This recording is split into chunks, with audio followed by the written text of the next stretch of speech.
everyone to our monthly product webinar. Today, our hot topic is ELD, and I have Zach Hales and Nick Mora, our solution engineers and ELD subject matter experts here at Azuga. And I would like to, I'm going to learn all about ELD. I don't know as much as I could. So today we're going to learn about ELD. So first and foremost, what is it? What does it mean? Walk me through it.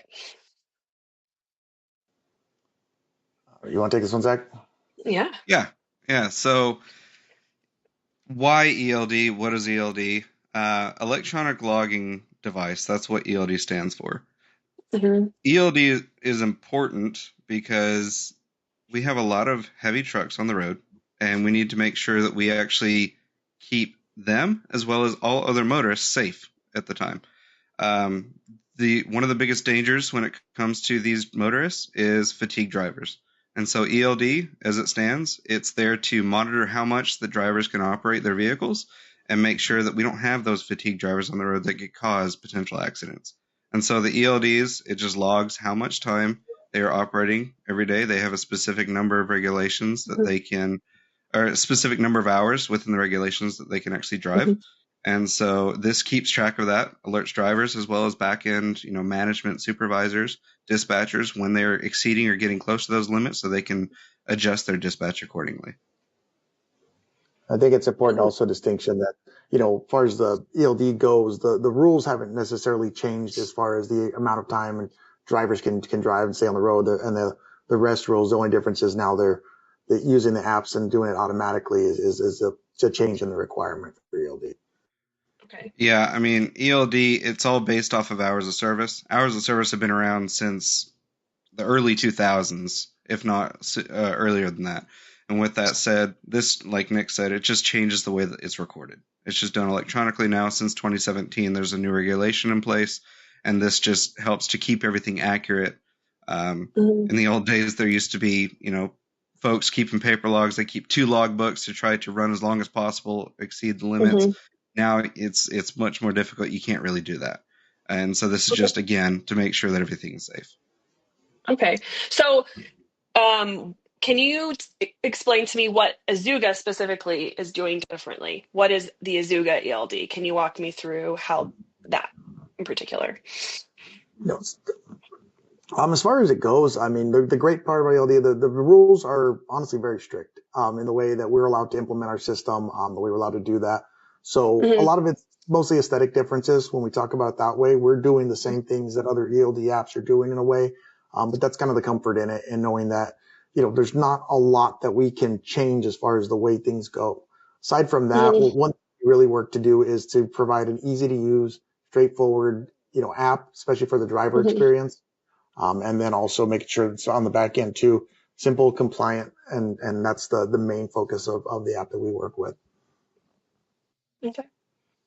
So Azuga, from my understanding, is we used to have a partner product for customers to keep track of hours of service. Yeah. What is different now about our Azuga ELD offering?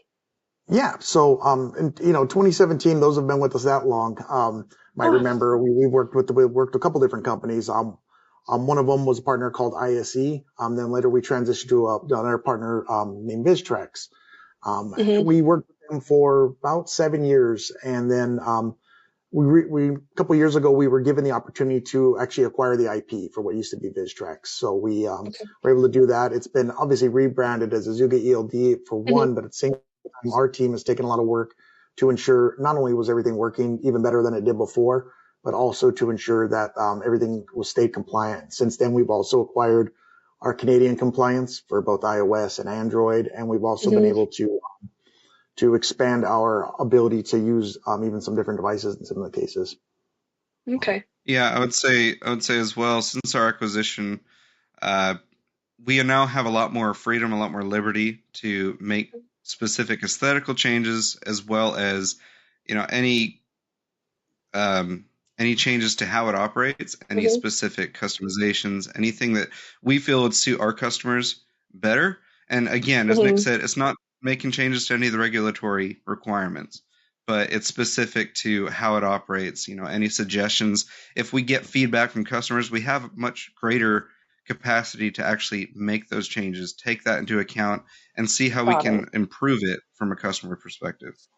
And That's we've awesome. also added a compliance consultant on retainer for our team as Hmm. well. Someone who, at any point, even if a customer has a suggestion or maybe something that we need to take a look at, we're able to utilize that asset in order to improve that part and make sure that everything we do remains in compliance when we make changes. Excellent. Yep. All right. So you guys were talking about an app, right? Um, is there a hardware component involved with an ELD solution, or is it just a mobile app or web app? Great, great question. So a lot of our customers, they're running the Azuga fleet, Azuga tracking, something they're used to Okay. seeing. They're probably using a device. Oops, sorry, I got a little blur on Oh, there. But using a device oh, like the little green box that everybody's familiar with. We've also added to our repertoire a little bit larger device, the Azuga ELD device specifically. And we've done that just to improve performance more than anything else. The little green Azuga dongles, those do work. They're plugged into the vehicles. That would be the hardware component. The other side of this one would be a device that the driver is using, be it a tablet or a smartphone that has an internet connection that they're able to connect via Bluetooth to their GPS mhm. device and do it so it relays information from the vehicle to the app, and then the app's Mhm. able to update the servers that way as well. So really, it doesn't. We're not a device provider in the sense of like the tablets or smartphones. It's a bring your own Okay. device system, but it also gives our customers the freedom to use whatever device works best for them. So then, okay, let me repeat this back to you so I make sure I understand it. So you're saying, the dongle that goes into your port talks Mm-hmm. to both the car, but also, or the vehicle, sorry, the truck in the situation, but then also talks to my mobile app so that those things are all sort of working together. Is that an accurate picture? Correct. They're paired, and the app itself is basically talking to the car or the truck Mhm. in most cases, no less than once every 5 seconds while that vehicle's on the road. So where that Okay. vehicle's running. So then, what are the applications involved? Is it just Azuga? Is there a separate app? So we We have haven't. the Oh, Please, Zach. Sorry. So we have the Azuga ELD application. It is specific for the ELD. That's okay. all it does. We also have other applications like Azuga Fleet Mobile, but what you would need for Azuga ELD is the Azuga ELD application. That's Okay. the one that's going to communicate directly with these Azuga ELD devices, and that's essentially all they do. Okay. Yeah. Um, Great. if That's we good to could, know. All I'd right. love So, to show the app. If we could show some of the differences, some of those things there too. yeah, I would love to. This is the question I have is, can you walk me through a day in the life? Like, what is it like on my day-to-day usage for a driver specifically, like the person who's in the truck? Yep. And one thing to keep in mind, so the Zuga ELD app, it's two parts. So we've got a Zuga ELD. We've also got, we can also do DVIR there as well. For most of our ELD Hmm. customers, they're going to be using both. DVIR, the driver vehicle inspection reports. That's the ability to do the pre-trip, post-trip inspections that are often required as well. It's Okay. just a way to do it electronically where we can separate that part and do it separately. So I always like to mention that to a lot of our folks. The Okay. app itself, very simple. Every driver is going to have their own login. The app is a free app downloadable in the iOS or Android app stores. One thing that's nice is drivers or even users on our web portal can also choose what language they log into whenever they log into the app. So English, French, or Spanish are available at this time. So I'm going to log in quickly just to show you all what it looks like. Um, Yep. So for a driver, the kind of typical day in the life, what am I going to be doing first? In most cases, the first thing somebody's going to do is sign in and go on duty at the beginning of a Hmm. day. Um, Doing that very easy. Big truck button up at the top. You click on it. You select the status that you're going to be using. In most cases, it's going to be that on duty, not driving, because that's what we're currently doing. And then we're Okay. going to click save. That updates that part. The app was letting me know at this time that I had previous logs that were uncertified. So as a driver, one thing we have to do is sign our logs every single day. Okay. Until my signature is on those logs, it's not official. So the app usually does a pop-up when you log in, but I already logged in a little bit earlier, so that's why I didn't do it. But here, I can go, it'll usually take me to this screen where I can go through and I can see previous days logs that were certified or not at this point. So I can see I do have certified logs to days prior. If I needed to, I could uncertify them and make edits. I can look at yesterday's logs, for instance, and see my driving, where I started, when I started, see how many hours I worked as well. And I would typically review that before just digitally signing it as well. Mm-hmm. Okay. Yep. Other than that, the app's always making it available, how much time I have available in my day. For instance, today, right now, I've got 11 hours to drive. I've got 14 hours left on my shift or roughly 14 hours. And you can see how much time I have on my cycle and until I have to take a break as well. I always joke there's big buttons. There aren't very many of them and they all do exactly what they say they do. So that's one way that a lot of folks, we try to make it as easy as possible. A driver might, at that point, once I've signed in, I've checked everything, I might have certified my previous logs. Next thing I might be doing is my inspection. So from here, we're going to be doing my DVIR. In this case, it would be a pre-trip inspection. Makes it very easy to go through. I can always make sure I've got the correct vehicle selected. If I don't, it makes it very easy to go through the list. I can either hit the drop down and start typing it in, or I can just go through the slider and figure out that way. I can also add or drop trailers very easily if necessary. So they can be added to the truck also and dropped as needed if we need to complete an inspection on them.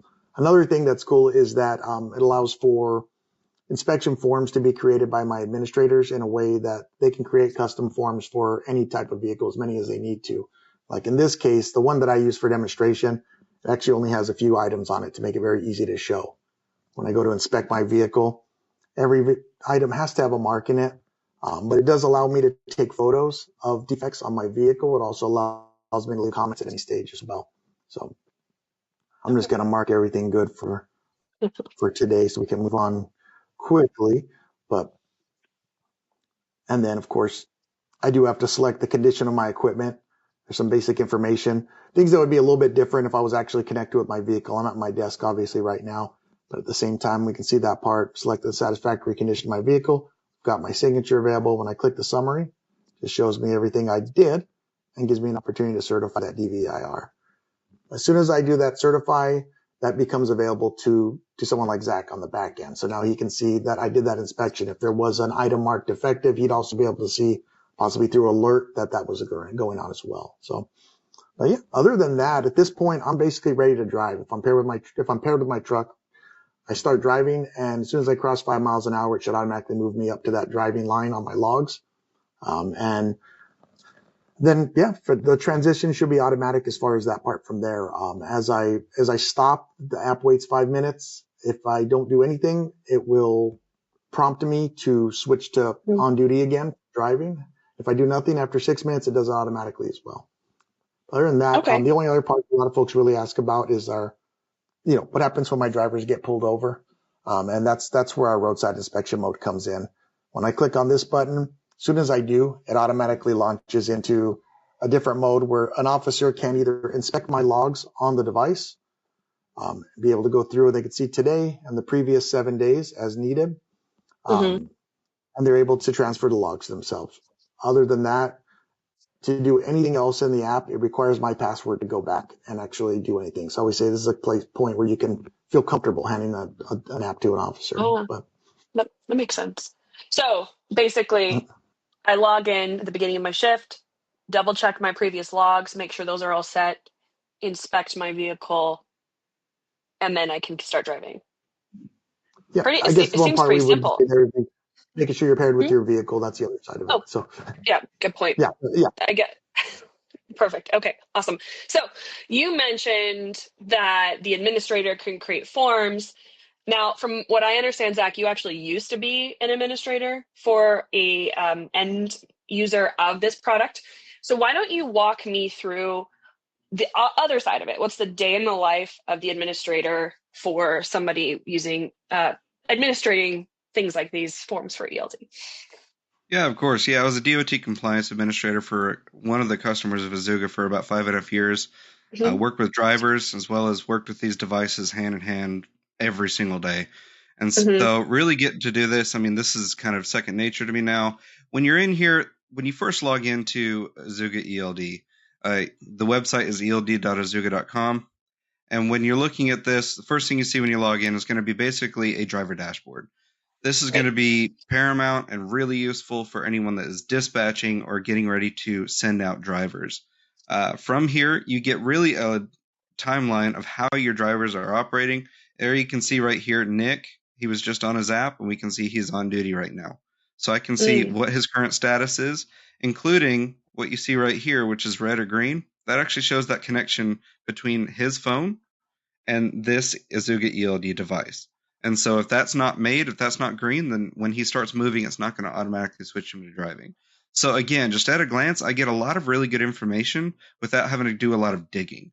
But from here, we can also see the amounts of time within the regulations that they have available to them to drive. We have a really good example with this right here with Eris. We can see he has 7 hours and 8 minutes until he has to take his 30-minute break. He has 8 hours and 56 minutes left in his 11 hours of allotted driving, 9 hours and 55 minutes in his 14 hours shift, and 66 hours roughly in his 70-hour cycle. So right off the bat, I can see, okay, he's definitely good to go. Okay. Awesome. Yeah. And so, I mean, what about those go ahead. forms that form that Nick was showing us? Where is that, or is that part of this Yep. workflow? Yeah, absolutely. Yeah, so that's a DVIR, or driver vehicle inspection report. Okay. When we click on DVIR down here, we'll open up this tree and we'll click on history. And here I can see these inspections that Nick actually performed. We can see these pre-trip inspections. If I open them up, if there were any defects, you'd see a number in one of these two, whether it's major in red or minor in yellow. And if there were more defects, if we open it up, we could see those items and they would be highlighted here. You also have the ability to have mechanics sign off on these inspections. So typically, whenever there's a defect, you have to prove that that defect was repaired. We can do this by allowing the mechanic to come in here and digitally sign it, just like you would for those driver's logs. By clicking on this mechanic signature, they could sign it right here and then certify that it's been repaired. You also have the ability to export these. So if you wanted to export these via PDF, this is kind of what the basic form would look like, and you could store this in a driver's repair file or a truck's repair file as needed as well. So really good tools when it comes to these inspections. As Nick mentioned, you can customize these forms. So, I mean, we could come over here to DVIR form. We have a lot of pre-entered lists, just standardized forms, but you can always create your own by coming here and adding your own specific points if you need. So, but coming back to the dashboard, I mean, when we're on here, if I wanted to look at Eris's logs, for example, when we're on here, if I click on this line, it's going to go ahead and open it up. And here you can see, just like what Nick was showing on his app, this is what the administrator would see from their end. So you can see it's moving back and forth as he switches between driving and not driving. That's a third and fourth line. And then below that, we can see a list by list or an event by event level view of what actually happens throughout the day. And it's really good that we see like this right here for automatic transition. That just shows that the app is doing everything by itself. There's no driver input. Everything's happening the way that it should. So this is a perfect example of a log. So I'm going to ask a question. So basically, once I hit I'm on duty and it's connected to my vehicle, all the rest of the stuff kind of works magically behind the scenes. Yeah. So when you cross, for the most part, when you cross 5 miles an hour in speed, it should transition you again, like you mentioned. If you're connected, it should move you to that driving status. Oh, perfect. Once you come below that threshold, it should move you to the on duty not driving status. I'll go ahead and say this because we get this question all the time. Why does it keep me in driving for 5 minutes after I stop? Well, that's because if you're in stop and go traffic, you don't want to show back and forth, driving, not driving all throughout your day. So it has a 5-minute buffer, but if you don't move within that 5 minutes, it automatically puts you back on duty for that 5-minute period. So you don't lose that 5 minutes. So what if a driver? So I'm just going to ask a off the wall question. There's a driver. He's in stop and go traffic. He's stuck in Chicago trying to get through. How do I interact with it then? Because if I'm, stop and go and that 5-minute buffer, you could sit idle for 5 minutes.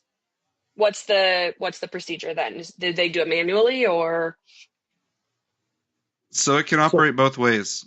After Okay. 5 minutes, it's going to ask you, it's going to say, we noticed you've been stationary for 5 minutes. Would you like to switch your status? If you Oh, don't okay. change it, after a period of time, I believe it's about 60 seconds, it'll automatically put you on duty anyway. So you I really think, don't have to touch it. Go ahead, Nick. Okay. yeah, I was gonna say, I think the other side of that one is, and some drivers we work with, they also do it manually. They, Okay. they're looking at those times. If they're really tight and they're trying to hit their hours, make sure they make their hours today. They might be automatic, and you can do these transitions manually as well. So I stop Okay. driving. I'm not moving. I'm gonna be stuck here for a little bit right away. Save as many minutes as I can. That's something that can be done as well. Okay, good. Yep. Okay. Awesome. Now this is pretty straightforward. Yeah, it is. And I mean, when we're looking at logs again from an administrative side, you get the logs here. You have the dashboard right here. But if you're wanting to get like into real, true DOT auditing, we have different reports. And so, Cool. like Nick was showing, when you certify your logs, you can actually pull these logs here. You can export them, download them, save them to your computer, print them off, however you need. Um, but beyond that, with our DVIRs, with those inspections, we can run reports on those so we can see if they're actually driving on a defect that was reported, or if a defect was reported, period. We can also Hmm. know if they didn't do that inspection, because Right. pre-trip inspections are required by drivers. If they move that vehicle without completing that inspection, we can get a report on that. We can counsel that driver to ensure that it does get done in the future, so that we avoid any potential violations with DOT. Um, One big question that we get, concern that we get a lot is, how do I keep my drivers um, from falsifying their logs? There are special statuses. One of them is called personal conveyance. It is an off-duty status that you can actually move your vehicle.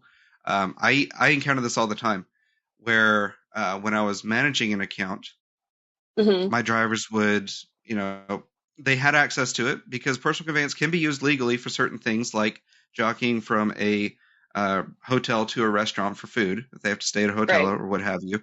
They don't want to ruin their break because they are required to take a break so they can reset their hours. That's what that's for. However, you can't use it for things like, taking 2 or 3 hours to head back towards your house, tip under normal circumstances, Hmm. or to make it to a delivery point.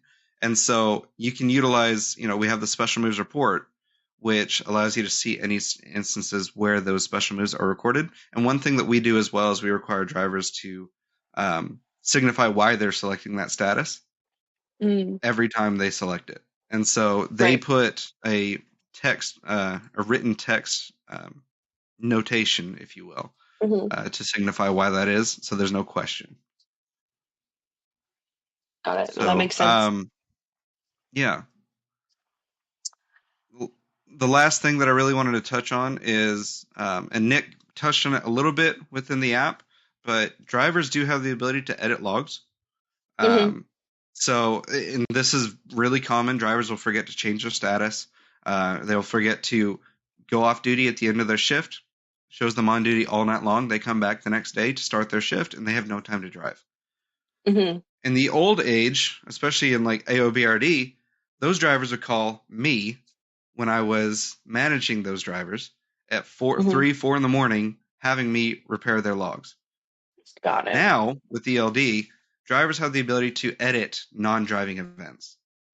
So if they leave themselves on duty and they need to just change it to go off duty at 5 p.m. or 7 p.m. when they were supposed to Hmm. change their status to off duty, they can do that themselves without requiring our input. That's not to say that we can't do it from an administrative side. We certainly can, as long as that log is certified. Um, but it is much easier if the driver does it themselves because they can do it very quickly. They don't have to have any back end input, and they can get themselves Mm. on the road very quickly. Okay. So That's good to know. that's definitely something I wanted to touch on as well. But yeah, any questions? No, I have, so there's a lot of questions in the stream. So here's what we're going to do. I'm going to ask you one last question. Then Okay. we'll bring on the product manager for this product to talk about what's coming for ELD in 2025. And then we'll get to our questions. So if you guys have any questions that you want answered during the question section, throw them into the Q&A and we'll start bringing them up shortly. So my last question for the both of you is, what do you like best about Azuga ELD? Start with Nick since Zach just wrapped up his. Yep. In spite of the fact that it sometimes makes it a little bit boring for something like a webinar, being a Mhm. really simple product that is, like I say, everything does exactly what it says it does. It makes it really easy to Mhm. use. I think something while Zach's there that also makes it really great is the question mark button at the top of the screen in the admin portal. So this is one that a lot of folks really like. You hit the button and it always gives you help for the page you're looking at. Those are probably two of the things Nice. that I really like to see. It tells you what all the buttons do and we do our best to explain it as we can, but we're always, open to improving as we go. So, What about you, Zach? Yeah, I would say just echoing off of what Nick said, we have help and support built into the application as well. And so every single time that you are looking at anything, you can navigate to the help and support section Hmm. by clicking on that menu button at the top left of the app. And then once you click on that, it actually has kind of a tree, like a glossary, and it's navigable. So once you click on anywhere on that glossary, it's going to automatically jump to that section. Makes it, Hmm. makes it very, very simple. And we try to make that as simple as possible because when drivers are on the road, they just want to find the answer and get going. They don't want to spend a lot of time trying to figure something out. And so, to Nick's point, having an app that does exactly what each button says it does is invaluable Hmm. for these drivers at any time when they're on the road. Awesome. That's great. Okay.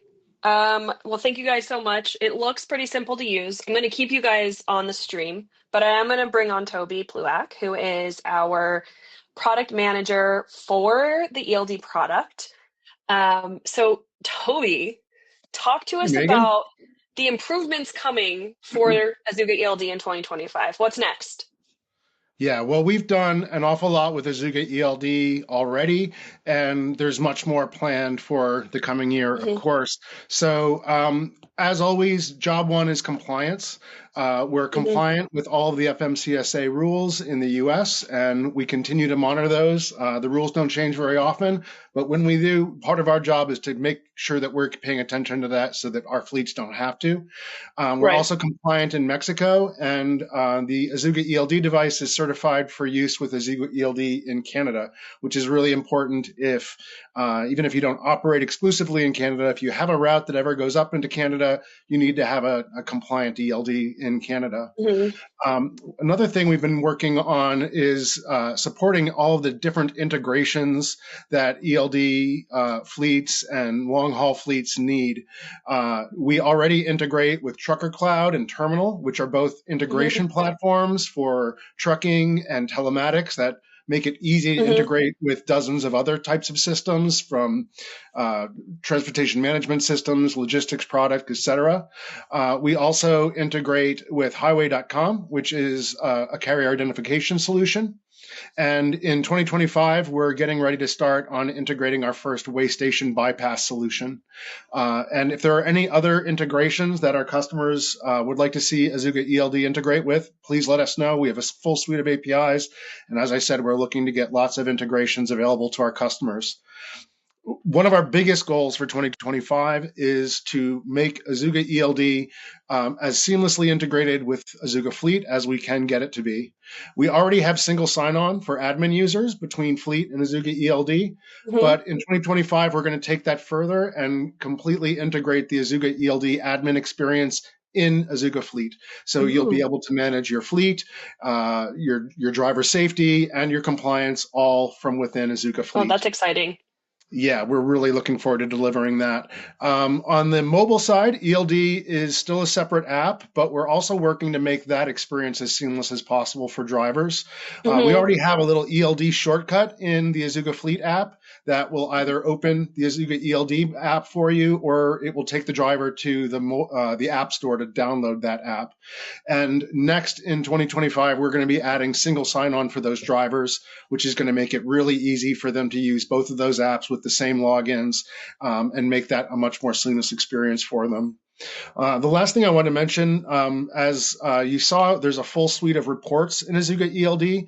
But unlike the reports in Azuga Fleet, the Azuga ELD reports can't be scheduled. We're going to change that by introducing our first scheduled report in 2025, which will then open the door to doing more and more scheduled reports in Azuga ELD. And we're designing that report scheduler to mirror the report scheduler in Azuga Fleet. So if you know how to schedule reports in Fleet, you're going to know how to schedule reports in ELD. Again, just working towards making this as seamless an experience as possible and as integrated as possible for our customers. Awesome. That's great. All right. So I'm going to start the question period. So I'm going to put a question in the stream, and then I'll have one of you answer it. So the first one is, what instances would you suggest using Geometris over the DAMLA device? If I could take that one. Yeah, go ahead. Oh. Go ahead, Nick. Sorry, we've done this a couple times. Really, it comes down to which one's working best. In the U.S., if we've already got Azuga devices in your vehicles and you're trying to add ELD, I would say it's give them a try first. That's usually the best way to go about it. Mm-hmm. If I was fresh starting from scratch, I'd probably send the black Azuga ELD devices out from the start. And then, of course, in Canada, we are compliant only with the Azuga ELD device. So that in that case, anything in Canada, you definitely need it in order to operate compliantly. Okay. Awesome. I would add that if the classic Azuga device is working for your vehicle, there's really no benefit to the Azuga ELD device. The main difference is that it has broader support for heavy duty vehicles. Okay. All right, I got another one. We kind of answered it, but maybe we can do a little bit more. Wait, where did it go? Okay. So someone asked, are you able to edit logs? Drivers are able to edit logs. Why don't we expand on that just a little bit as to why you would edit logs? Yeah, so when it comes to editing logs, again, this is going to be specifically for correcting your logs, not for trying to add additional time that you might have. That's the strong distinction that we have to clarify here. Now, with that said, all we can do is prevent drivers from changing driving events. They can edit non-driving statuses. So any off-duty, on-duty, or sleeper statuses, they can make changes to. And again, it's only going to be if something is incorrect. If they're just trying to make it to where they have additional time, insert a break somewhere, whatever the case might be, that would be technically considered falsifying. And so that's usually not allowed. Now, with that said, we're not a compliance advisory, so we can't tell you how to use the application. But as a motor carrier, they would have a compliance advisor, or they would act as themselves as the compliance advisory to be able to then make those distinctions for themselves. Awesome. Thank you. I'm gonna take this next one. I think maybe Nick might have to share his screen again to do this one, but it says, how would you add a picture on that DVR form? So maybe Nick can give us another quick little demo on that side of things. Absolutely. If I could get my screen up, that would be good. Looks like we're coming now. How do I get that one up here? Is it, are you able to see my screen? Or no? There it is. Okay. Yeah. Perfect. So really, we're looking at the DVIR. I kind of ran through it just in the interest of time. But as we're doing an inspection, anytime we check any of our boxes, so whether it's thumbs up, thumbs down, so pretty simple to figure out what those mean. But at the same time, we also have a non-applicable if needed. But anytime I do that, if you notice right below that opens up the ability to add comments and also the ability to add photos. If I click on add photos, immediately it'll pull up the camera from my device, allows me to take a picture of those defects. And then when Zach was showing it on the admin portal, on the right-hand side, there'd be a column that would show all the photos. And then in that PDF version of it, you'd see photos with the comments right there. Oh, that's great. Thank you. Okay, pull that from the screen. I'm going to add this question now. Okay, so let's talk about DVR. And I think you answered this question already inside of your guys's demos, but I'm going to ask it again just to be clear. Is DVR mandatory? Do they have to complete these pre and post trip inspections? Yeah, so under normal circumstances, pre-trip inspections are always required. Post-trip inspections, that's kind of, at sometimes it is at the discretion of that motor carrier, but again, always, always, always rely on the customer should always rely on their DOT advisor to give them and answer any of these questions as necessary. But yes, under normal circumstances, a pre-trip inspection is always going to be required. That's why we also have alerting in place, so that if that pre-trip inspection is not completed, it will alert the driver, as well as, if it's enabled on the administrative side, the administrator, supervisor, or whomever set up to receive those alerts. I think it's an important distinction also to mention that it's not required that they be done digitally necessarily. So the DVR we have, it's a convenient way and a way to reduce paperwork for sure and make it a lot easier for drivers to share those issues with the vehicles. But it's not a requirement necessarily to use the digital one. It's just built into the app, and it's something most of our customers choose to do. So awesome. Okay. This one's going to be for Zach. He might need to share his screen now. So Nick's vehicle was showing on duty, but there was no network. Why is that? Yeah, so as far as that goes, showing it on the network doesn't necessarily mean that it is not connected or vice versa. It's not connected to the GPS device, to this Azuga ELD device. That's the connection between the phone and this device. That's not to say that the phone is not connected to the network or to cellular to talk to Azuga. And that's the important distinction. We can still get updates. We can still see things that are happening every single time that you make a change on your phone, on the application. You log in, log out, make a status change. As long as you're connected to the cellular network, you're still going to get those updates. Whether or not you're connected via Bluetooth to that device is going to signify whether or not you actually change statuses automatically without any driver input. And so seeing that red icon on his log, that just means that the connection is broken for Bluetooth between that Azuga ELD device and his phone, not that it's not talking to us. And that makes sense because Nick's not in his car. Yeah, I guess. Exactly. Yeah. Okay. So I have an off. It wasn't in the chat. Like, you won't see this question in the chat, but I do have a question. Azuga customers use the beacon, like the card beacon, to determine who's the driver and not the driver. Is that something that's compatible with our product, or is it some we need to have a different workflow for our for ELD customers? So I think it's important. We have two different pairing styles that aren't necessarily used in conjunction with Azuga ELD. So I can be using it on my fleet, maybe beacons or our Azuga Fleet Mobile pairing. Either one of those ones might be used. It's important to note that when we're talking about ELD side, in order for that to work properly, we would be using the ELD. It's a little bit different. So it's in a different mode, the device, so to speak. So we would be pairing, but we can also allow for drivers who are paired in Azuga ELD to be automatically paired in Azuga Fleet as well. Some settings that we need to turn on to make it work. In some ways that we need to make sure everything's set up correctly. But basically, it takes those drivers no longer need to use the beacon or the AFM in order to make that Got work. it. So they could be paired directly by their association in ELD. And that would extend to the Azuga product as well, that pairing? Exactly. Yeah, when I say fleet, they're going to be paired with their driver in the Azuga Fleet portal. So then great then. Yeah, it can be hard to get drivers to pair on the fleet side because it doesn't always feel core to their job.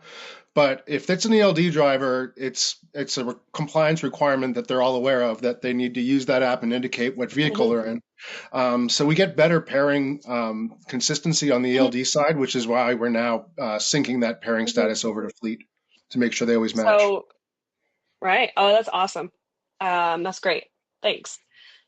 Any more questions or any final thoughts, Toby, Zach, Nick, before we sign off? I think that's a wrap. I would just say don't hesitate to reach out with any questions that you have, or if you'd like to learn more about the product, we're happy to walk you through it. And there's a lot more to come for Azuga ELD. Yeah. Absolutely. All right. Well, thank you. Thank you. Thanks, Megan. Everyone. Thanks, Zach. Thanks, Nick. Plenty of customers that utilize just the DVR portion or just ELD or a combination of the both. It's available in any configuration. All right. Awesome. Thank you. Now we will say goodbye for reals. Thanks, everyone.